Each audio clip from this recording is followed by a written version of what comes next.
क्या आप जानते हैं ये सादी सी वाटर स्प्रे बॉटल स्प्रे करने के लिए फिजिक्स के चार चार प्रिंसिपल इस्तेमाल करती है? तो चलो समझते हैं। तो पहला प्रिंसिपल है प्रेशर के डिफरेंस का। जैसे ही हम स्प्रे बॉटल के इस लीवर को पुश करते हैं वैसे ही एक डिफरेंस ऑफ प्रेशर बनता है जिसकी वजह से जो लिक्विड है वो बाहर की तरफ आता है। अरे ये तो सभी जानते हैं, पर ये बात इंपॉर्टेंट है कि ये पानी स्ट्रीम के बजाय स्प्रे की सूरत में क्यों बाहर आता है? अरे रुको जरा, सब्र तो करो। दूसरा प्रिंसिपल सुनो। दूसरा जो उसूल यहाँ पे इसका इस्तेमाल हो रहा है वो है equation of continuity. Equation of continuity के मुताबिक जितना एरिया कम होता है उतनी स्पीड ज़्यादा हो जाती है। जब हम वाटर बॉटल के नोजल को टाइट करते हैं तो एक्चुअली हम लोग एरिया को डिक्रीज करते हैं और एरिया को डिक्रीज करने की वजह से लिक्विड की वेलोसिटी बढ़ जाती है।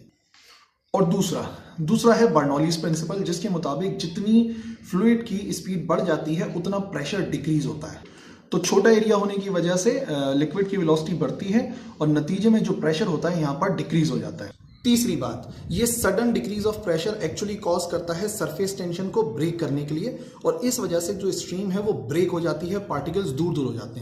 और चौथा और आखिरी प्रिंसिपल है एटमाइजेशन का, जो कि रही सही कसर एयर पूरी कर देती है।